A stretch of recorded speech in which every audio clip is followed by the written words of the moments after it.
Live from Las Vegas, Fox 5 News at 10 starts now. A tremendous success, a tremendous victory for the American people. United States! Donald Trump! Protests around the country after the Supreme Court rules in favor of President Trump's travel ban. Hear from families affected by the ban. He was just old school, cool, the real deal, and a total gentleman. Family, friends, and fans are remembering the old man from Pawn Stars. Guest experts share the mark they say Richard Harrison left on them. It's just a never-ending cycle. You want the money that you earned that was given to you by the grace of a nice customer, a nice guest. Right now, Wynn dealers are required to split their tips with pit bosses. The case has been in and out of courtrooms, and now the Supreme Court says they're staying out of it. Plus, a road rage incident in Florida you have to see to believe. Blows, punches, kicks into the grill of an SUV. We're breaking down that video for you tonight.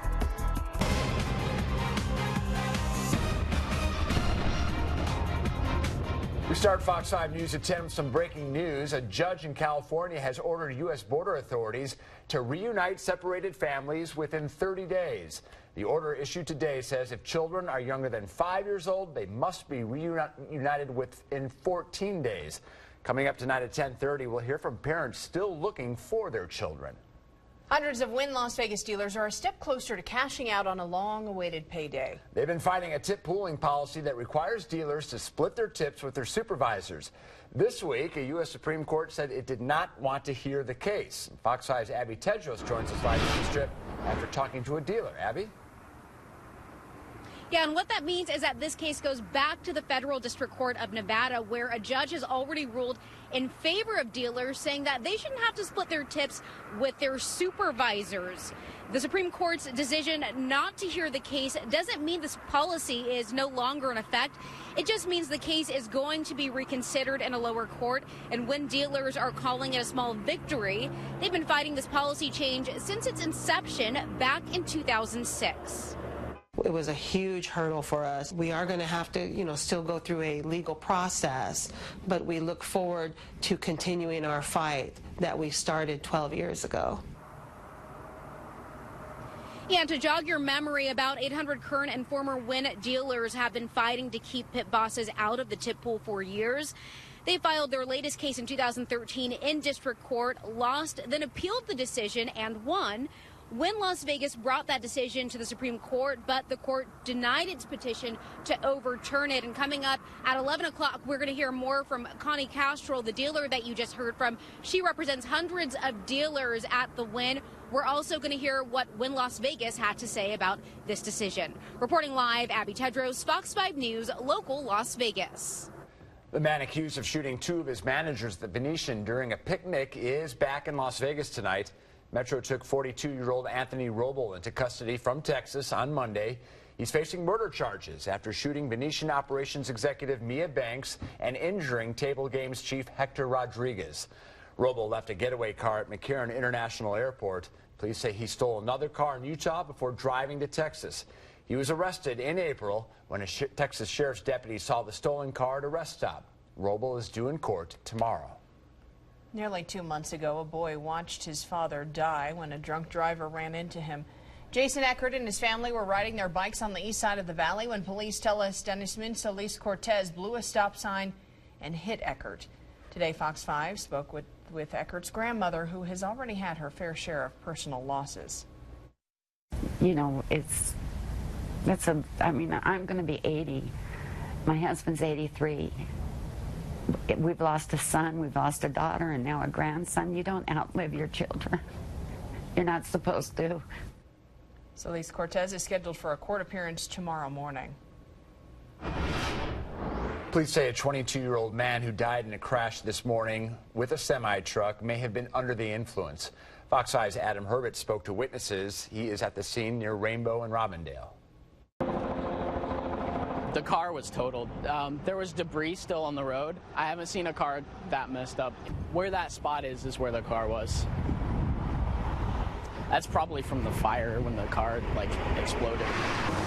Hours later, after the police cleaned up, there are still chunks of cars spread out across this intersection. Yeah, it looked like he just ran headfirst into something. The driver was 22 years old, and people knew as soon as they saw his Honda Civic, he wasn't going to survive.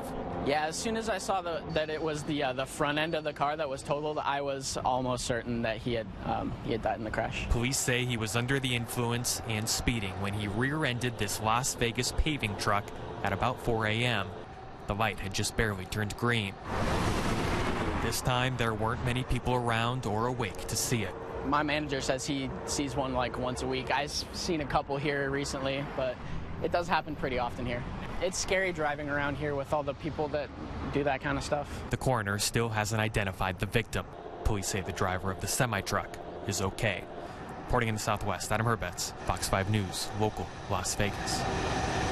Fans of the show Pawn Stars are continuing to remember the founder of Gold and Silver Pawn and one of the stars of the show, Richard Harrison. Fox 5's Eric Hilt spoke with people who often worked with Harrison on his hit show. He joins us now to tell us how they'll be remembering the old man.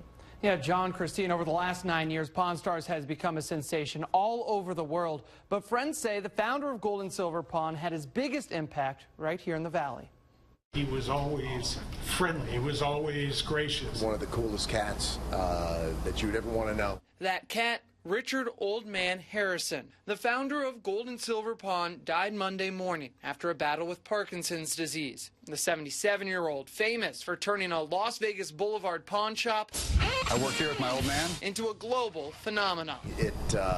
It was definitely a shock. Danny Coker is a part of that phenomenon, first as a frequent guest expert on Pawn Stars.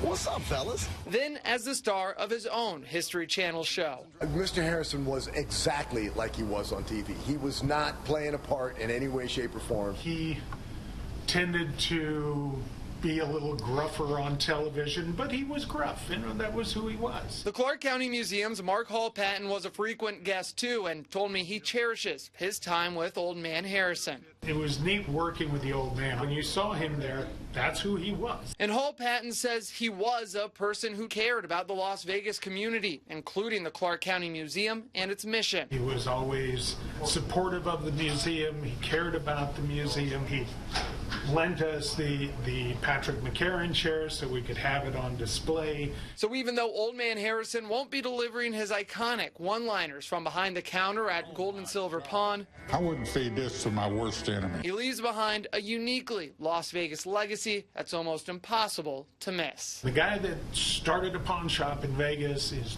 known by everybody. Without Mr. Harrison there, it's definitely going to be very different. There's going to be something missing. Fans are invited to a public viewing for Old Man Harrison on Sunday. You can find out more details about that viewing on our website, fox5vegas.com. John and Christine. As a civil rights activist and a proud American Muslim, I am deeply, deeply disappointed in today's decision. I think the administration finally got it right. The Supreme Court agreed with that, and I think this is a decision the president should feel good about, and I'm comfortable with, even though I didn't care for the earlier version. Hundreds of people took to the streets after today's Supreme Court ruling. They lined the steps of the federal courthouse to protest.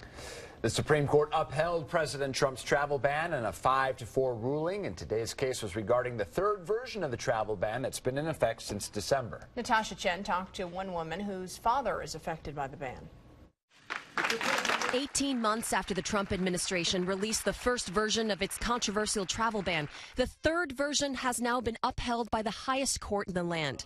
The White House calls this a moment of profound vindication. The ruling shows that all of the attacks from the media and the Democrat politicians are wrong, and they turned out to be very wrong. And what we're looking for as Republicans, I can tell you, is strong borders, no crime. One person affected by the travel ban is Dr. Ahmad Yazdani, a renowned ophthalmologist from Iran, one of the 7 countries where people have faced varying travel restrictions since December. He's definitely helped advance the medical field here in the United States, and yet, he's considered a threat. His daughter Mantra Yazdani said she waited nervously for today's ruling and was angry when she found out. It's definitely been challenging and hard not to know, when can you see your father again. She feels this ban reflects the campaign promise Trump made to his supporters. Donald J. Trump is calling for a total and complete shutdown of Muslims entering the United States. But Chief Justice John Roberts said the ban is neutral on its face and fits squarely within the scope of presidential authority. In a fiery dissent, Justice Sonia Sotomayor said the majority completely sets aside the president's charged statements about Muslims as irrelevant. In Washington, I'm Natasha Chen reporting. The Golden Knights are back. Kind of. Day one of development camp here at City National Arena is in the books. Coming up, hear from the players as they get set for day two. Floyd Mayweather Sr. was in a Las Vegas courtroom today. The judge's ruling after police say he punched a woman and why his attorney says he did it. Plus, Metro police tell us a man jumped off the third story of a Bellagio parking garage while running from police. Why officers had to chase him down in the first place. And for the second day in a row, 109 degrees, the high temperature. We will go for a third day in a row at 109 tomorrow. 98 degrees right now, but get ready. We'll get back a few degrees into your end of week and the weekend with more winds. That's coming up.